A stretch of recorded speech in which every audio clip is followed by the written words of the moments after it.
I'm going to show you now how to actually slot a fretboard by hand. In front of me are the tools that you're going to need. Obviously a fret slotting saw, double-sided tape, a square, a Stanley knife, a scribe, a very, very sharp needle scribe there. I actually got this for doing inlays and stuff, so it wants to be incredibly sharp and pointy. A couple of clamps, and most important, your scale length ruler, which has got a couple of different scales on this one. And I'm going to actually mark a 25.4 scale length and cut that. Now, I'm going to use a bit of jar, which again is another beautiful timber, Australian timber. One, so you can actually see the cuts. It's much easier to see than using maybe gidgee for this purpose. So I'm just going to use it for this. But again, you can use this for a fretboard. It is a very good timber. So to start off with, what I'm going to do is double-sided tape this ruler onto the actual piece of timber and position it where I'm going to be marking my slots. Now again, with this ruler there's different markings for different scalings, so work out which one which mark you're going to be using, so don't get yourself confused. I mean, it's great with this ruler here, there's little circles and little diamond shapes obviously to show the different scale lengths. So I'll put some tape down. To do that, just pull it out like that. We don't want this ruler to move while we're marking, so make sure it's secure. I'll put two pieces on.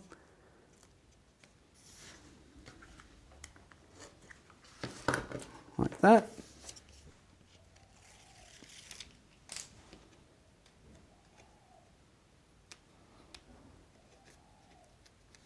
You need good nails to get this tape off sometimes. Okay.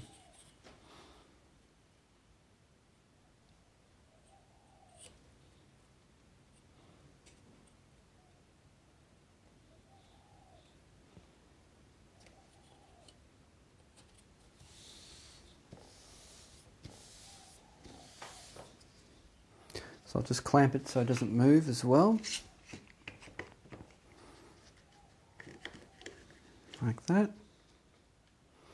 Now what I'm also going to use is this big light, this magnifying light. It's great to really get an accurate mark on your fretboard. As I say, this is crucial. You must mark them exactly where they have to be.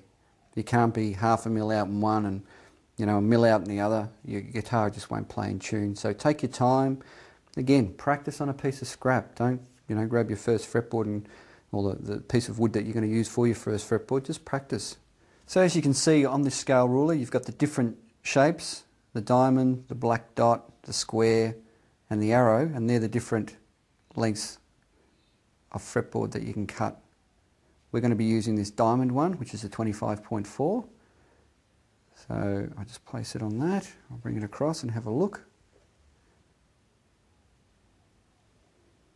And that's where I'll start scribing my lines, and I'll go all the way up to the 20th fret, just making a little mark.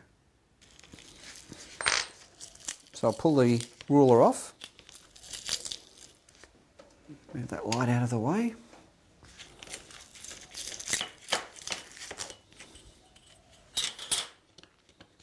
Get rid of my tape.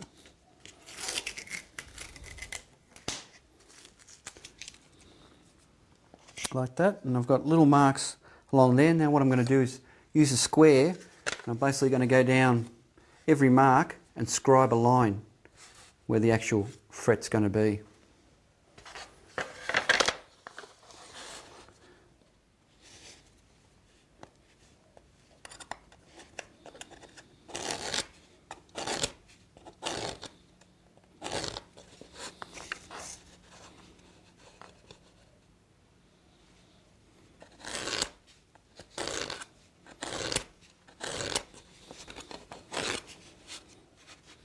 Now using a scribe too is good for obviously one, you get a very, very clear line, but also just gives your saw just something to sit in when you first do your cuts. So it's that's why you see me scribing it 2 or 3 times. I'm actually really trying to make a line that the saw is going to be guided by.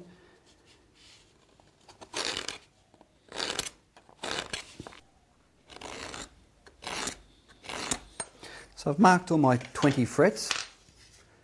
As you can see, all the way down the fretboard. So what I'm going to do now is start slotting it. You can see on the top part of my fretboard I've actually left a little bit of timber there. Just make a mark so you know that's 0 fret. Just put a big X on it or something so you know you've got to have to cut that off eventually. Alright, so to do this, we're going to clamp it to the side of the bench.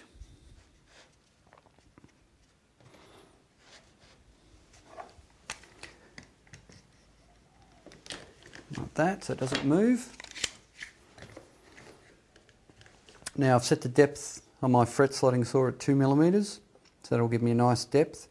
That's adjustable, as you can see. These little screw here actually so you can adjust the depth of the cut. I've got my square. Now this square that I've actually got has got quite a nice thick edge, which I use. I don't use a thinner edge square because I lose a little bit of control. So the blade will actually run up against that nicely. So say, just take your time. So I place it onto the side of the fretboard like that. One very important thing which I haven't mentioned, make sure your board is actually square. You've got a square edge, that it's not out of square when you do this, or else your slots are going to be out of square. So I place it on like that. Hang on to it, obviously.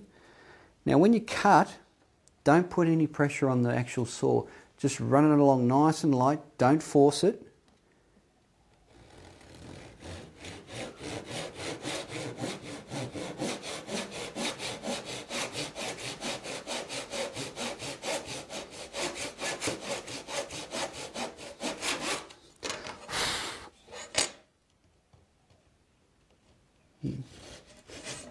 Now that I've made a mark on it, I'm actually going to get rid of the square and just finish it off by hand.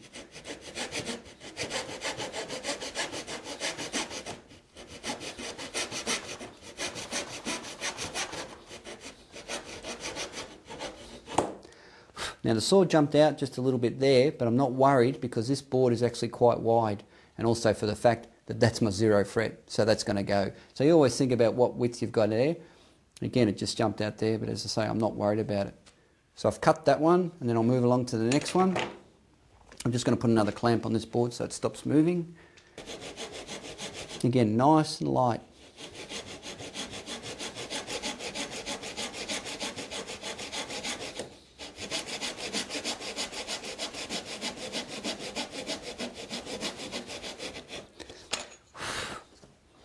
So I've made another mark. Again.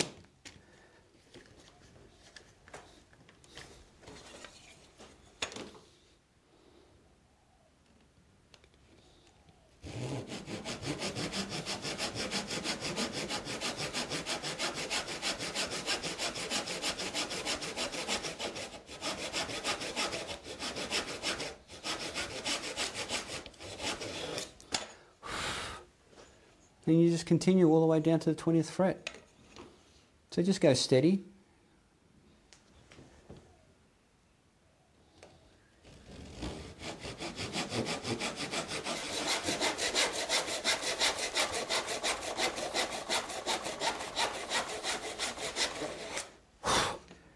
You can actually see where I've marked the diamond shape on the actual scale length rule, and I've made my cuts. I haven't completed the fretboard yet, but I'm going to do that. I just wanted to show you how we're going along and measuring it up. So once you do complete the actual slotting of the fretboard, grab your ruler and check it. And again, as I said, practice on a bit of scrap timber, get used to the technique, and you'll be fine.